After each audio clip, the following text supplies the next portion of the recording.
So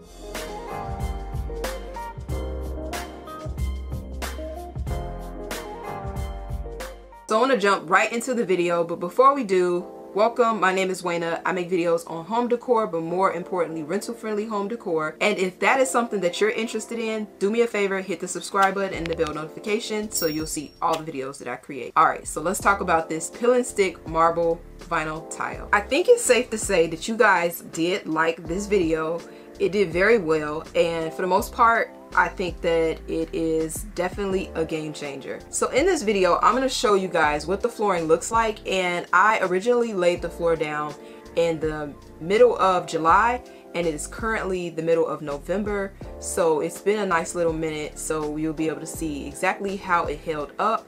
And then I also wanted to tell you guys about who actually uses the bathroom, because a lot of the questions that I received, I think, were questions that could be a deal breaker for people who are using it in the main bathroom.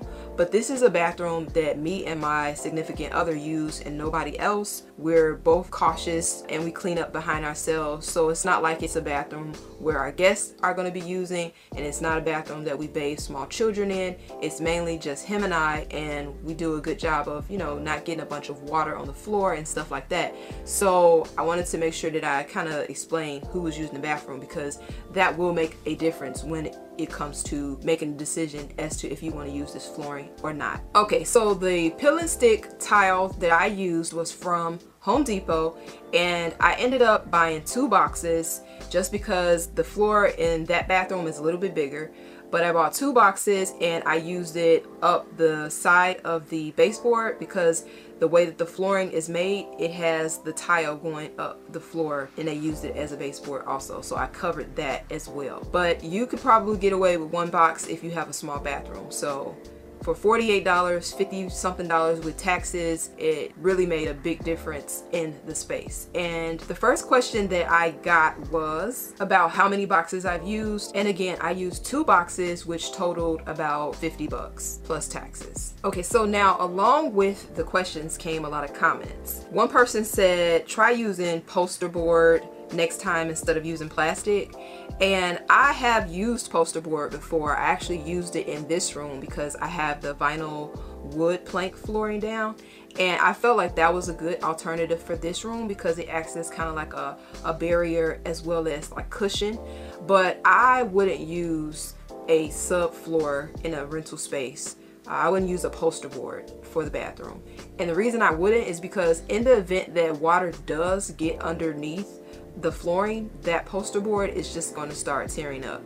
I opted to use the shower curtain because one was thin, and it allowed the floor to, you know, just kind of sit very, very, very low and not have that buckled raised effect, so that if it does get wet, the worst that could happen is that it will come up, but I don't have to worry about the poster board kind of weathering and things like that. So I personally wouldn't use poster board in the bathroom, but you know, you guys can always experiment and let me know how it works out for you.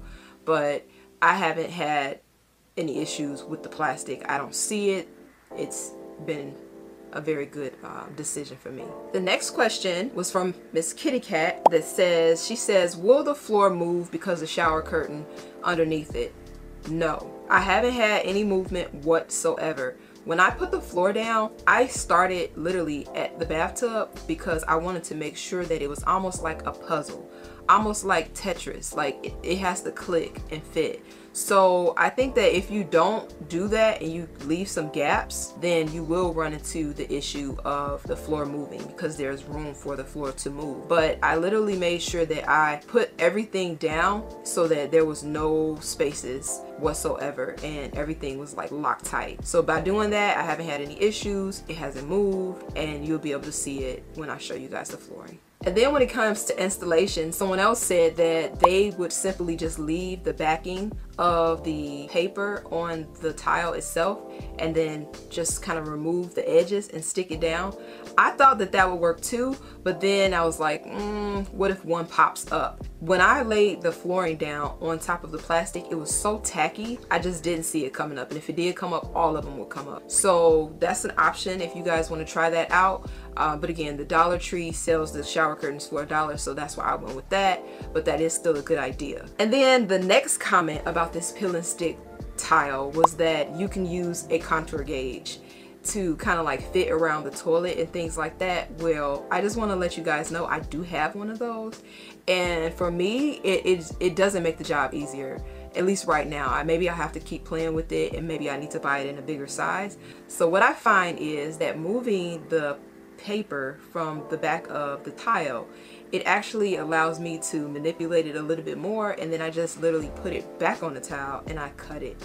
For some reason that works a little bit better for me. I don't know, the way my mind works, it works better. But that is true, contour gauges can help, but I still like my method because I tried that contour gauge and it just didn't click for me. Alright guys, so this is what the floor looks like at 4 months out. To me it looks pretty good.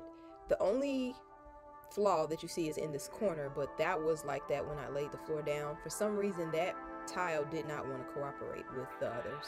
But overall I haven't had any issues with any of the tiles sliding or coming up.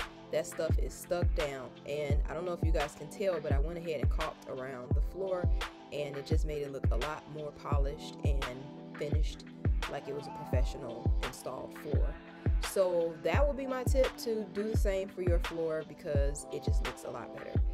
And I'm also very satisfied with the little makeshift threshold that I created. It hasn't moved either. I actually E6000 that down to the top of the final floor. So you can see, like I said, in my other video, I cleaned the floor on my hands and knees, but I did try one of those spray mops, the little ones that you push, and the floor held up good when I used that one as well.